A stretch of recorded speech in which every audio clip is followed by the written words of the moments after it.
Good afternoon, ladies and gentlemen. From the Carlew in downtown Toronto, welcome to the Empire Club of Canada. For those of you joining by webcast or podcast, welcome to the meeting. This is a very special gathering of the Empire Club, and it's been a long time in the making. For 116 years, the Empire Club has been welcoming nation builders from around the world, from Winston Churchill and Ronald Reagan to the Dalai Lama and Indira Gandhi. We have offered our podium to those making meaningful contributions, important contributions, to their community, to their fellow citizens, and to our country. In providing a stage for important conversations, we've welcomed people from all backgrounds, from all perspectives, and of all accomplishments. And we've done it for a long time, which is why it's surprising that someone would come to us after 116 years and say, "You've missed something." But that's true. We had missed something. That led to some sharp minds getting together. They realized that there is another role for the Empire Club. It's not just a place for those who build our nation through conversation. It is also a place to have a conversation about those who build our nation. And that is how the Nation Builder of the Year Award was born. It is to go to someone or some group or some future invention who has made a major contribution to our national identity as a country, which is why we are so very proud to be celebrating our inaugural Nation Builder of the Year recipient, the Toronto Raptors. Our idea in putting together today's program is in keeping with the history of the Empire stage, a place that hosts people who have something important to contribute to the public dialogue. So our theory and our plan is to bring those same people out to reflect on the Toronto Raptors. We have three amazing speakers, three people who had a unique perspective on the Toronto Raptors' run to the Larry O'Brien Trophy. We have a civic leader whose blazer for a moment became as famous as him, who perfectly represented the pride we shared in We the North, not just for our city, but for our country. We have someone who came by a nickname more honestly than anyone before him, a man who has been to every Raptors home game since day one. And we have someone who was courtside with a journalist's eye who helped tell the Raptors story in real time. So let me introduce the first of these three speakers. It's my honor to welcome to the stage the Mayor of Toronto, John Tory.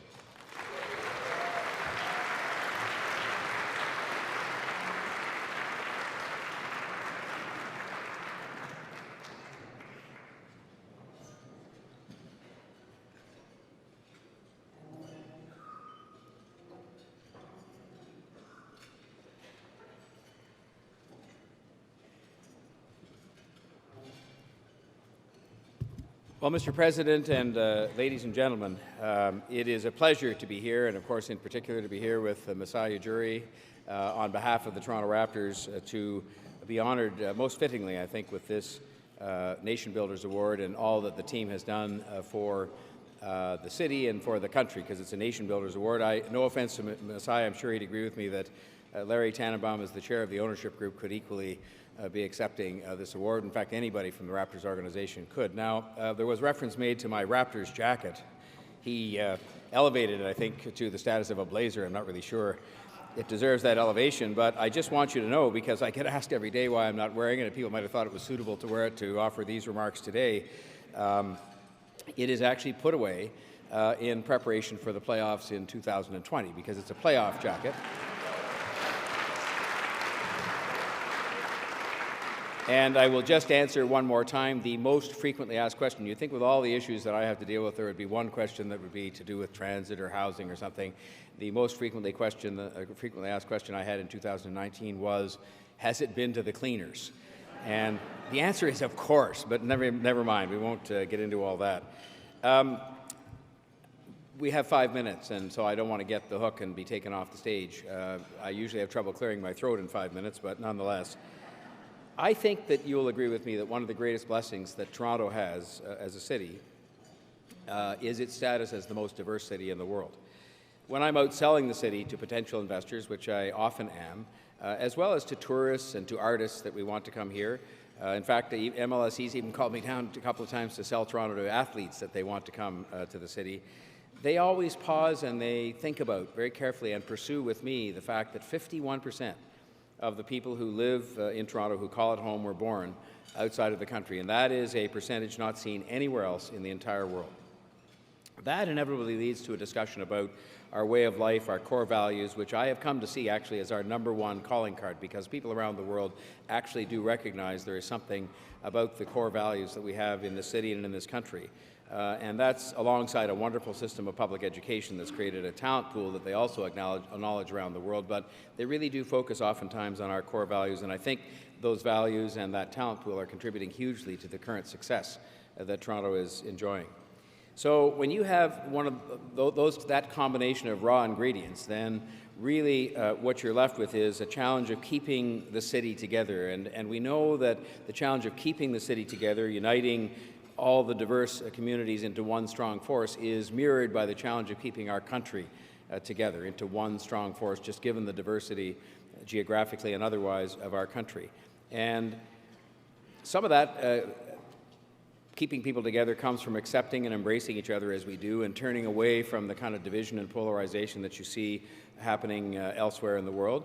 It comes from a very strict vigilance with regard to discrimination and hatred of any kind, but you also need some help from other corners beyond that, and that's where sports and, I believe, arts and culture come in.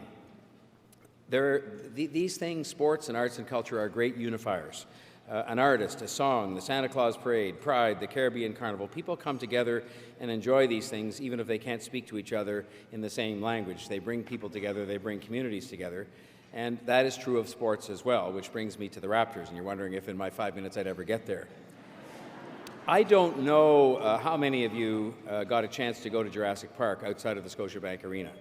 I was there, yeah, well, there are people in this room who went. If you didn't go last year, then go for the playoffs this year. I was there for almost every game in the playoffs, whether we were at home or away, and it was quite something to behold. Jurassic Park was filled with people from all walks of life, all cultures, all religions, and yet we all came together. And in fact, in many cases, you would talk to the people there and find they actually couldn't communicate very well with you in the language, their first language or mine. But they were there, young and old and young at heart and so on, to celebrate one team. And how quickly cheering for the Raptors became synonymous with cheering on our city and our country and the diversity that flourishes here. And it was replicated, of course. Place after place after place across the country had their own Jurassic Parks. And it brought the Raptors to a status as Canada's team, and it helped bring people together. Now, I'm not sure it actually got to the point where anybody liked Toronto, because I know that in this country, that's actually a unifying force too, the dislike and skepticism about Toronto, but they liked the Raptors and it brought them together. And so we all witnessed strangers hugging and laughing and cheering and taking in each other's company during these historic moments across the country. And I really believe, I was asked about this in an interview the other day, that the psychology that comes with sports is very important to cities and countries in terms of bringing people together. I really believe sports play a uniquely important role because it causes people to be with their neighbors and be with each other in a world increasingly where you live in high-rise accommodation and so on. That's not often happening. And it also causes people to focus on the fact they're part of something bigger. And it's these moments that are crucial in uniting people because they help build connections rather than divisions. And so I will continue to do that as mayor, but I sure hope that the Raptors, I'm not sure anybody would have thought 25 years ago when they started that the Raptors would be such an important part of pulling our city together and pulling our nation together, but indeed they did. And the team under Masai's leadership and the ownership group that Larry chairs has embraced our Toronto way of life. They've embraced our Canadian way of life. Masai, I will say to you, and I've said it before privately, that success is a testament to you and to the team that you've built, because you're not just a great president of the Raptors, but you're a model citizen, reminding us as you do about our shared values and reminding us of an obligation we have that goes outside of our city and even outside of our country when it comes to inclusion and decency. And in so being, I think you're also a model to the world of what Canada is about and Canadians. And through this, the group of athletes, whether they're Canadian or not, it doesn't matter. They're sending the same positive message about us and about our city and about our country all around the world. Now, one message yes, indeed.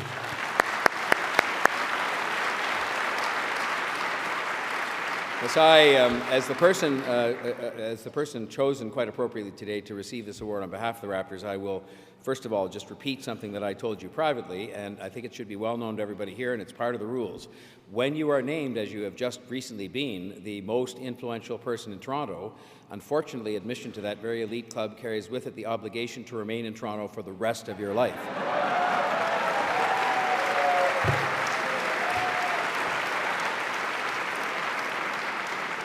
So I will say to you, Masai, thank you for choosing Toronto as your home. Thank you for the work you're doing on and off the court and here in Canada and elsewhere in the world.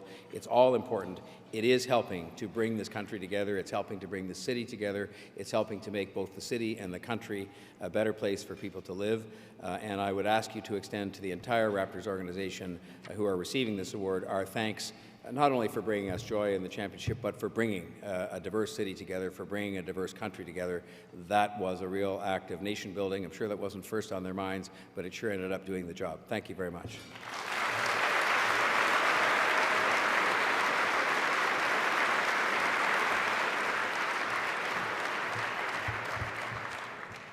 Thank you, Mayor. Joining us today from the head table is another familiar face. Nav Bhatia came to Canada from India, and he is a success well beyond his fame as a superfan. I think for Canadians, his embrace of the 2019 championship Raptors somehow perfectly crystallized how our nation felt about cheering for this team. From seeing Nav on TV pumping his fist to overhead shots of Jurassic Parks across the country, this fan experience felt like a reflection of our growing nation. The Raptors were the first NBA franchise to win a championship outside of the United States. We the North was something different than the world had ever seen of Canada before. All of us watching every second of it, there was the standard bearer representing our nation, and he is here with us today. Please welcome to the stage superfan Nav Bhatia.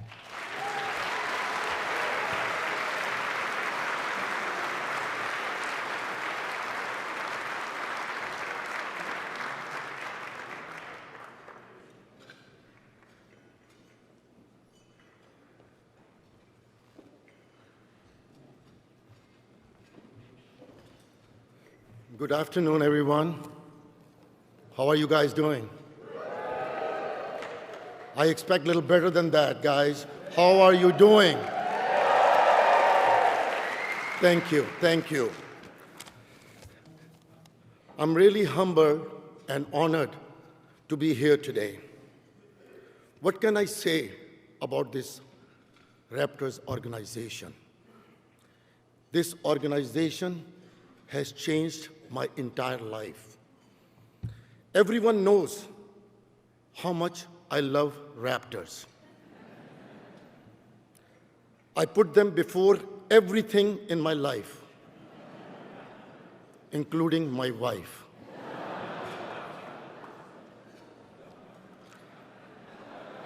Yeah, you can laugh. I have some tough times at home, but you can laugh. The world witnessed the love the fans have for this team.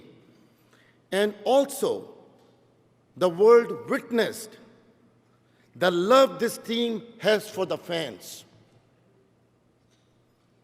Everybody just found out now during this summer, but I have that known for the last 25 years.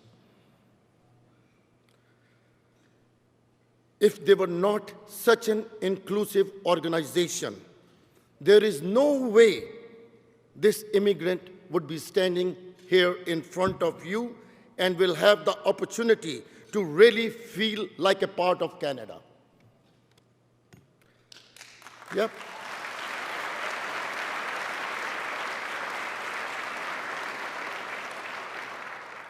You have changed my life and for many others. Thank you, Mr. Larry Tonnebaum. Thank you, Masai Ujiri. And thank you to the entire Raptors organization. There is no more deserving to get this prestigious Empire Club's Nation Builder of the Year award than the Toronto Raptors. Yes. Okay.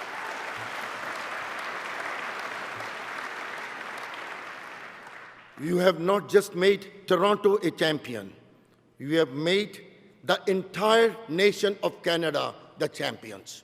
Thank you.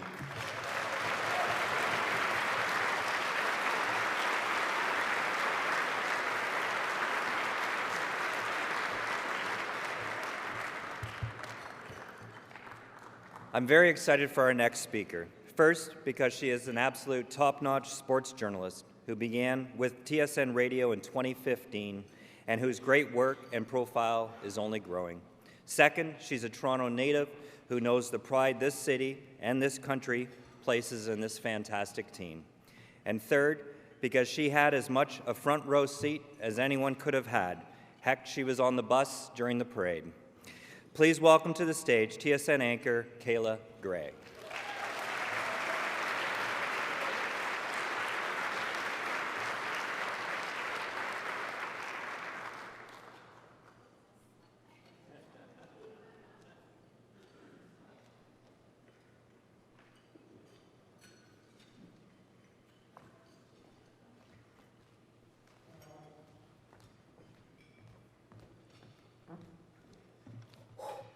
I didn't trip, y'all.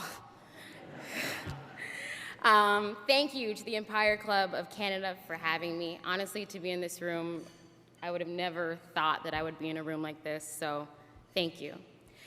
Ever since the Raptors won the championship, there's been a lot of going back. There's been a lot of revisiting, remembering, finding new angles, resharing stories. As media, it helps us give context for this season and for these new moments. And plus, going back is a lot easier when you're talking about NBA champions, right? Let's just be honest. This week, on Wednesday night, we all went back again. And during the Raptors' perfect tribute video to Kawhi Leonard, there was a moment, and it stood out for a lot of us. The whole arena dips to black. Cue Matt Devlin. Kawhi, up top, looks at the clock, turns the corner, for the win. And thank God he is not in this room because he's probably gonna laugh at me for saying that. But as the call goes, Kawhi steps towards what we now know as the shot, light up. Footprint, mark, legacy. Now we all know where the footprints of that team would end up from that moment on. But for a country that watched, held its breath, then exhaled, where did these illuminated steps begin? For me, they started in a gym, pharmacy in St. Clair, West Scarborough Boys and Girls Club. An 8-year-old kid from Scarborough in line to play endless games of bump, 21, spontaneous runs, you name it. They literally would have to drag us out of the gym to stop playing basketball. But it was there, in those moments, for me, a kid with a not-so-picture-perfect childhood, I found my safe place. Home, friends that I still have to this day, and that is what basketball has given to me. Now, when it comes to the Raptors over the last little while, it's felt like this beautiful exchange between people of notes, origins, whys. For some, they take it back to '94 when the jersey was dropped, the purple, red, black, and considered really risky at the time, massive logo, but that's what roped them in. For others, they joined the wave as recently as 2018, wanting to see what all the fuss was about and willingly becoming that fuss. Through all the stories, the most common word used when talking about the draw to this franchise is different. But almost always, the word that proudly follows after is ours. No better illustration than being at a Raptors game. First-gen Canadians, newcomers to our beautiful country, tourists, the strong presence of a female fan base, different backgrounds, different, but ours. I think back to before the 2018 season started, and a media conference with Masai Ujiri took us to church when a question was asked about Toronto not being an ideal destination. He said, "The narrative of not wanting to come to this city is gone." And then he went on to say, "Believe in this city and believe in yourselves." And they did. Fans believed. The country believed. And eventually others, they started to believe. By that time, though, it didn't matter. Gone were the days of the need for any outside validation. If there's one thing I've learned about fans of the Toronto Raptors being part of the coverage, it is that they are loyal, and throughout the years of growing, sometimes peaks, there were growth spurts, but like any other team, there were a lot of growing pains. But during those times, loyalty and patience were everything. But the 2018-2019 season just felt a little different. There was a different kind of swagger. Yeah, we know we're different, but the team is ours. And the country showed up in ways for this team like never before. 2018-19 was the most watched Raptors regular season ever. When the Raptors clinched the title in Game 6 of the NBA Finals, 15.9 million fans tuned into TSN during that game. 15.9. That is 44% of the country. Now, I would argue that the rest of the country could be found on standby at Yonge and Dundas waiting for word that they could start living their best lives until 5 in the morning the next day. But the impact was undeniable. During the run, we saw Jurassic Parks pop up all over the country. Photos of people crowding around that one phone or laptop on planes, refusing to miss a thing, no matter where they were. Countless videos of viewing parties, big or small. The country was all in, captivated, united. Listen, it is what it is. Winning helps, but I think at the root of all of it is heart and feel. And that's why that moment on Wednesday resonated for so many of us in this country. We didn't even see the shot, but we didn't need to. We know, the world knows. I would argue it's not the pictures that bring you back, it's all feel. And it stretched far beyond that moment. It was the championship run. It was the millions of people who flooded the streets of this wonderful city for the parade, to celebrate, to be together. Now, I might get in trouble for admitting this, but we planned for a 2.5-hour broadcast on TSN that day. 2.5 hours. Looking back, that was a really cute idea, wasn't it? It was as if the fans were like, yeah, 2.5 hours, nah, take 6. But we loved every moment of it. I was on the bus with Norm Powell, Chris Boucher, and Danny Green. If you saw the videos, you knew it was the time. But while I was there setting up for interviews, I looked into the crowd, this beautiful mosaic of faces, and I'm seeing some familiar faces. But the ones that stood out to me were those who were in the gym with me as kids at the West Scarborough Boys and Girls Club. And that feeling of reunion, excitement, solidarity is what that championship run, this team, has given a country.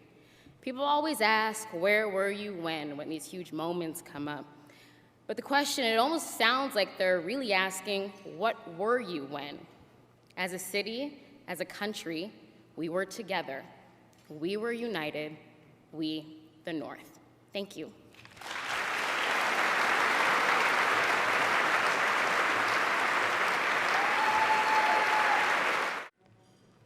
Seeing that corner 3 from Kawhi drop still gives me goosebumps.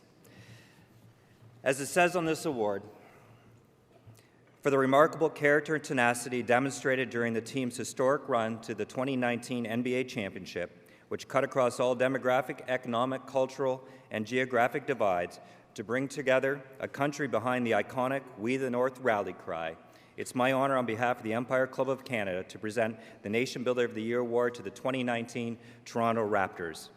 Masai Ujiri, will you please come upstairs?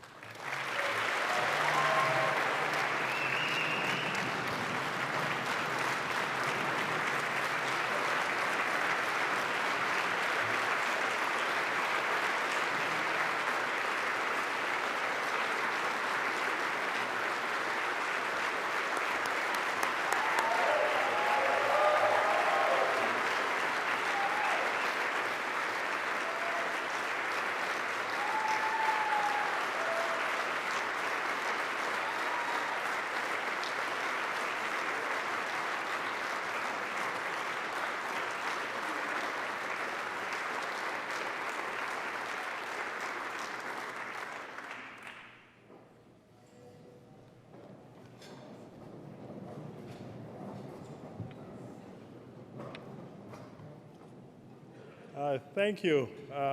It's a really, really strong honor to be here and to accept this new award on behalf of our Raptors organization. I think we come from an organization that's I am really proud of, that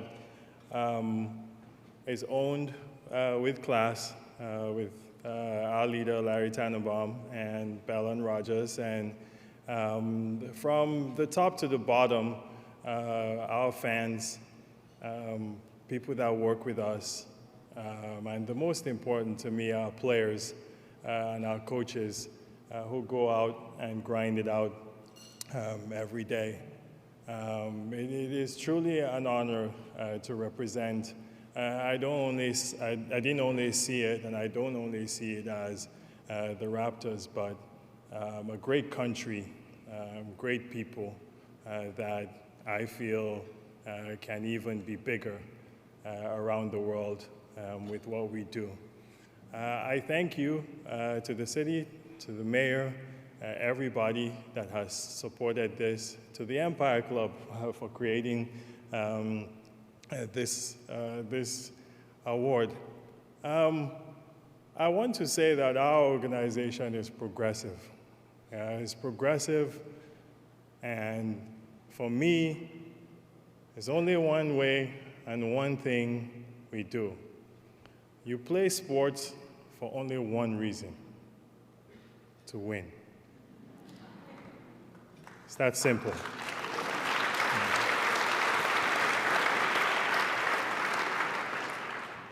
But I want all of you to think about winning. Winning not only on the court, but winning off the court. And when you win, it's by bringing people along.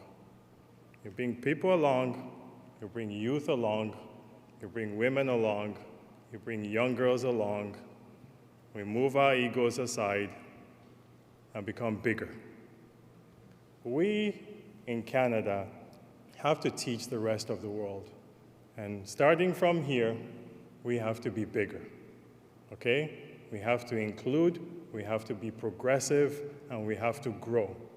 And we have to teach the rest of the world to be good people, just like we are. Yeah, but it starts from here. The responsibility is in this room, okay? Be progressive, grow, and open your minds up to what's going on in the world. It's important because we use sports. We use sports as our platform. Use your platform to grow and to be bigger. God bless Canada. God bless Canada, and thank you for this award.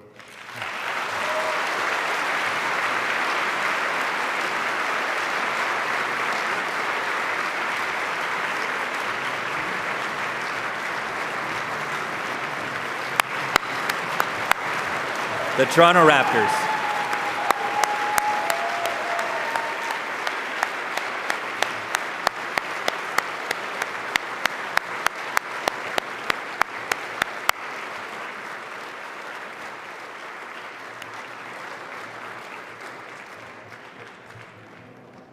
I am pleased to welcome Mike White from IBK Capital. IBK Capital has been a longtime supporter of the Empire Club to deliver proper appreciation.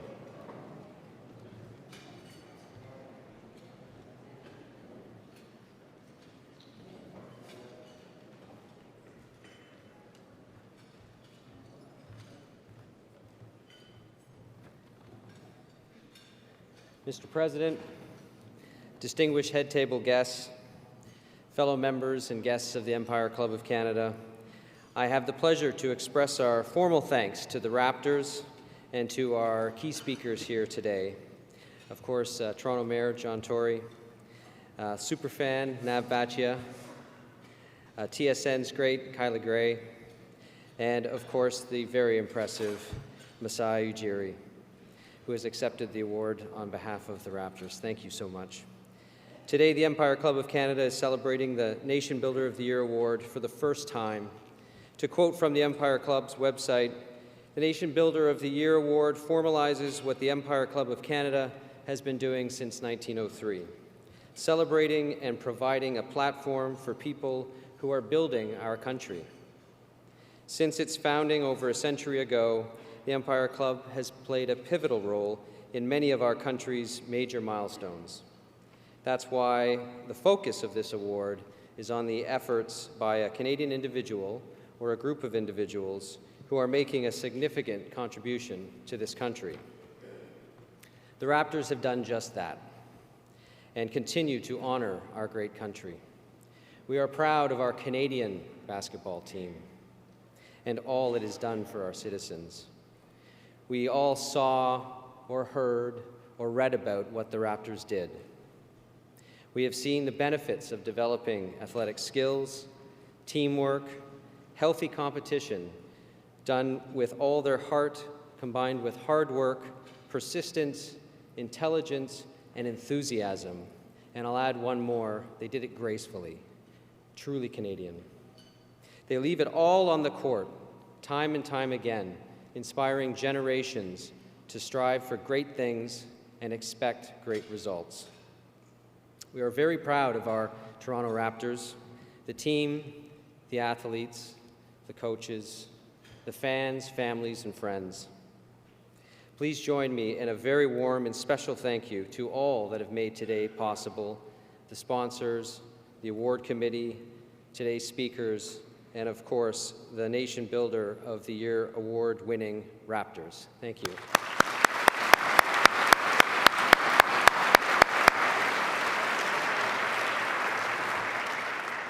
May God's richest blessings flow to all parts of Canada as the Raptors continue to flourish and provide the joy and unity of winning the NBA championship. God bless Canada, God bless the Raptors, and God bless all of you, we the North. Thank you.